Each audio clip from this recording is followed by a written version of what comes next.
एक और मज़ेदार खबर आपके लिए। पैसे और रुपए के बारे में अगर आप रुचि रखते हो तो आपके लिए अच्छी खबर है ये।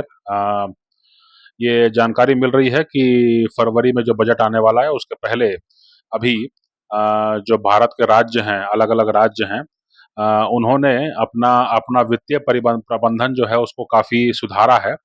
और ये जानकारी मिल रही है कि अ, जो जो उनके जो कर्ज लेने की जो उनके कर्ज लेने की जो सीमा थी, है ना? उसमें से तकरीबन जो है 60% ही कर्ज उन्होंने लिया है ना? तो ये जो है काफ़ी अच्छी बात है कि अगर कर्ज वो कम ले रहे हैं, उनका वित्तीय प्रबंधन जो है इतना अच्छा है कि वो कम कर्ज में जो है वो काम चला रहे हैं। यानी कि जितनी उनको छूट है, उसका जो है 60% ही उन्होंने कर्ज लेकर के जो है काम चलाया है। और ये स्थिति जो है वो दिसंबर 2024 तक है। तो ये बताया गया इस रिपोर्ट में कि जो कम कर्ज लिया गया है उसको यही माना जाएगा कि जो है उस राज्यों का वित्तीय प्रबंधन जो है वो अच्छा रहा और इसीलिए जो है उनको कम कर्ज लेने की ज़रूरत पड़ी। ये आपको जानना चाहिए कि जो भारत में जो राज्य हैं, जो है राज्य सरकारें हैं, उनको हर तिमाही जो है ये घोषणा करनी होती है कि वो कितना कर्ज लेने वाले हैं, किस काम के लिए लेने वाले हैं। और जो नियम हैं उसके हिसाब से जो राज्य हैं उनको अपने जो उनका जो आर्थिक घाटा है, उसका 3% जो है ना?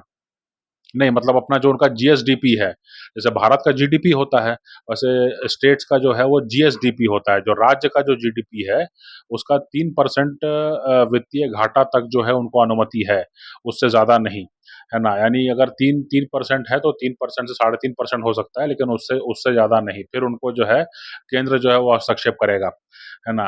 तो लेकिन ये भी है कि कई एक्सपर्ट्स का ये मानना है कि जो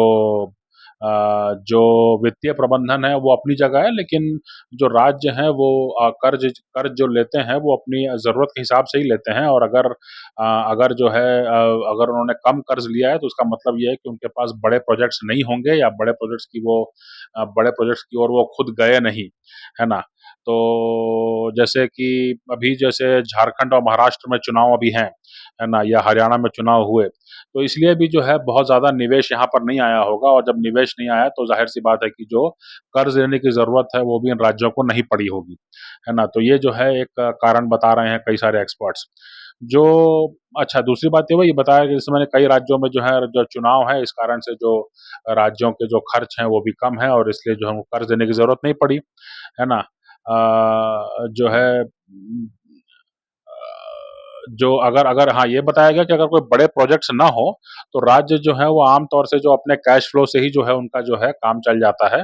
उनको ज़्यादा जो है उनको कर्ज़ देने की ज़रूरत नहीं पड़ती है। फिर गुजरात और महाराष्ट्र जैसे जो हैं राज्य भी हैं, जहाँ पर कि हायर बोरोइंग्स जो हैं वो कहीं न कहीं फिस्कल प्रूडेंस के लिए भी उनको लेनी पड़ती है ना? तो ये सब जो बातें हैं, कुछ बारीकियाँ हैं जिसको समझने की ज़रूरत है कि राज्य का वित्तीय प्रबंधन जो है वो कैसे होता है। और फिर ये बात है कि जो केंद्र सरकार है उस पर ये भी ज़िम्मेदारी है कि वो राज्यों को जो है धक्का दे, राज्यों को जो है प्रोत्साहित करे कि वो अपना कैपिटल स्पेंडिंग जो है वो करें, और वेलफेयर रिलेटेड एक्सपेंडिचर है उसको भी करें। तो इसलिए जो है जो केंद्र सरकार है उसने तकरीबन जो है जो 65% जो टैक्स का जो हिस्सा बनता है राज्यों का वो भी उसने जारी किया है।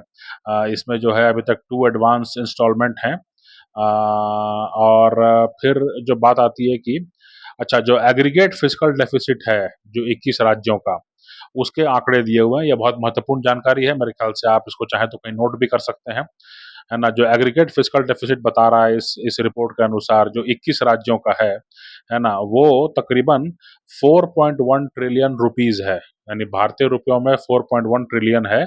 और ये जो है फाइनेंशियल ईयर 25 के प्रथम छमाही का है ना? तो इसमें जो है तकरीबन जो बिहार, आंध्र प्रदेश, पंजाब, तेलंगाना जैसे जो राज्य हैं, उन्होंने अपने जो आर्थिक घाटा है उसका 2/3 जो है तकरीबन उसको इस्तेमाल किया है। लेकिन छत्तीसगढ़, उत्तर प्रदेश, कर्नाटक, महाराष्ट्र जैसे जो हैं, उन्होंने जो है वित्तीय रूप में काफ़ी उन्होंने सावधानी बरती है और इसीलिए जो है उनका फिस्कल डेफिसिट जो है वो 25% से तकरीबन कम बताया जा रहा है और ये FY 25 BE के हिसाब से बताया जा रहा है। तो ये जो राज्यों को लेकर के जो केंद्र की जो मंशा होती है, घबराहट होती है और ये भी समझने की बात है कि जो राज्यों में जो है अलग-अलग पार्टियों की सरकारें होती हैं और कई बार जो है वो इलेक्शन के पहले या इलेक्शन के बाद जो है वो प्रतिस्पर्धा की भावना भी होती है और इस कारण से जो है आप समझ सकते हैं कि वहाँ पर जो है वित्तीय प्रबंधन फिर भी अगर मेंटेन है तो कहीं न कहीं जो केंद्र और राज्य हैं वो बतंगड़ी भले करते होंगे लेकिन वित्तीय प्रबंधन की बात जहाँ तक आती है तो दोनों में काफ़ी